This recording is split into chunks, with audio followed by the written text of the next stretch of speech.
Welcome to the October 2025 rune reading for the month. Oh, obviously.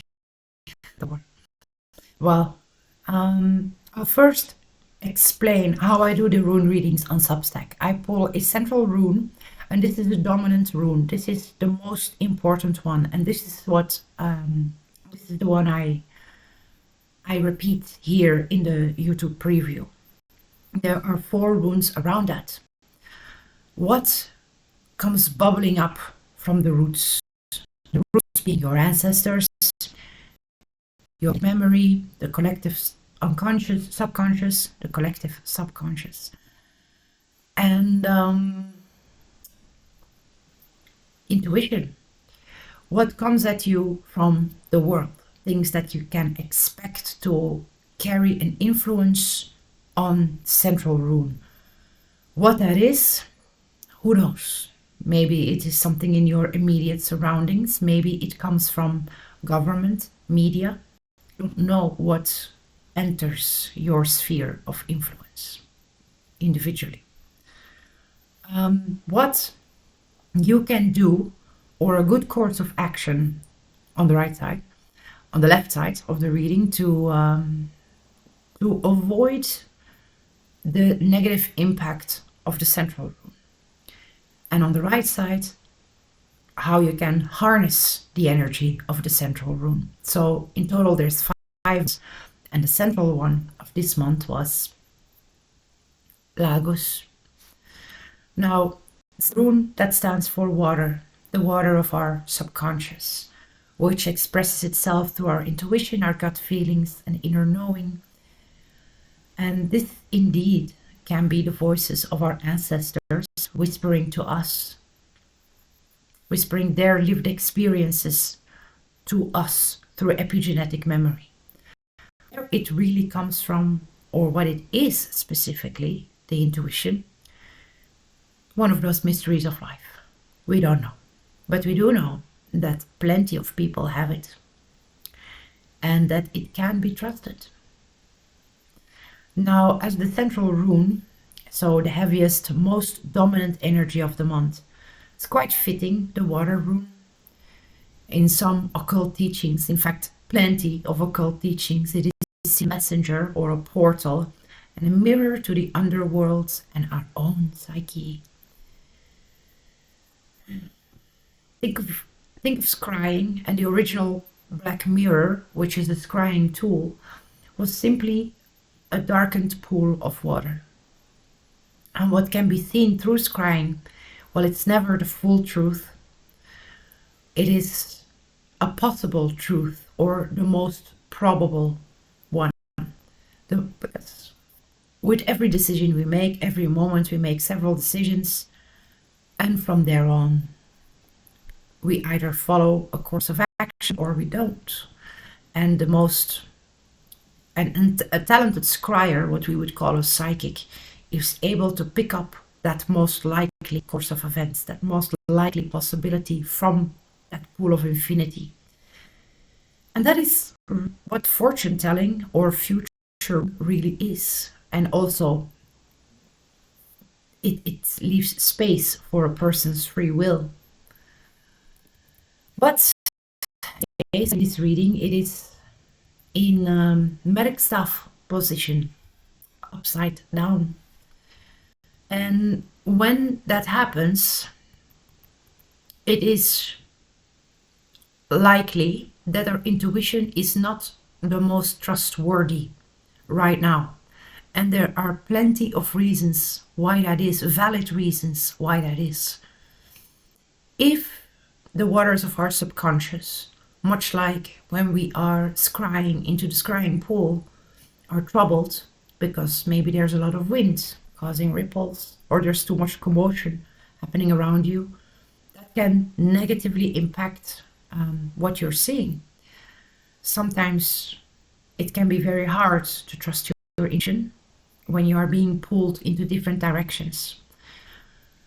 And we don't know which one is right or the least damaging. These types of situations definitely happen, that we have to choose between proverbial cancer and proverbial cholera. And scrying, much like gazing into our own psyche, is best done on a still surface. It doesn't, whatever storm is happening underneath the surface can best be seen when the surface is still. When the water is too dirty or too active due to outside forces, we can't even see our own reflection. And when we might be able to catch a glimpse of it, then it will see it as a distortion, too much of a distortion to show us the truth of our own reflection.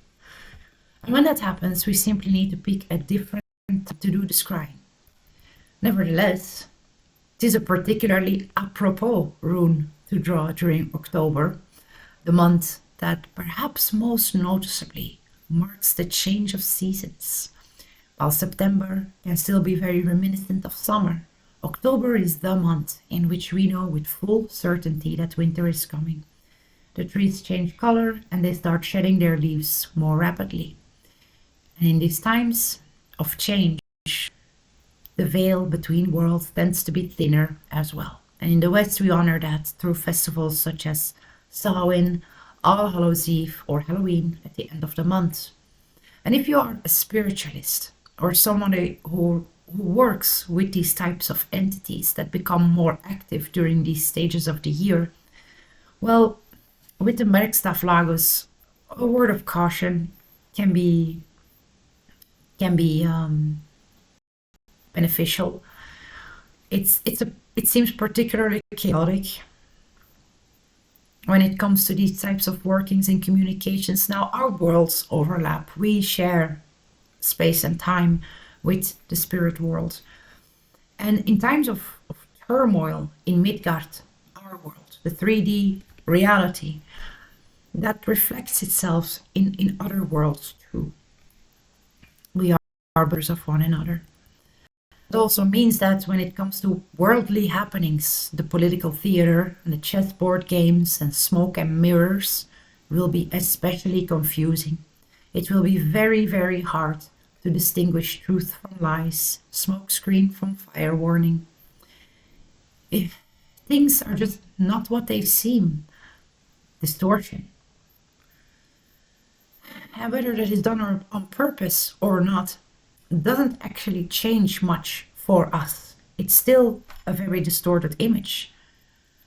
So misunderstandings are very likely to happen, and so are willful misinterpretations. And it can become very difficult also to differentiate between the two. Which happened to me this morning. I got really ticked off about something that wasn't meant that way. It wasn't. And I could have let that ruin my entire day. But a few moments of picking a different time to be reactive has proven to be a wise decision in my case. And just goes to show I am personally not immune to these energies, not at all. Just as much subject to these energies as anybody listening. As it says used to say about the Oracle of Delphi, man, know thyself. And only by knowing ourselves can we ever know whether a divination, a rune reading, whether there's any truth to it or not. And there certainly was truth in it for me, even though I don't do these for myself. Just goes to show, I found that was an interesting tidbit to share. Thank you very much for your attention, and may you walk with the gods.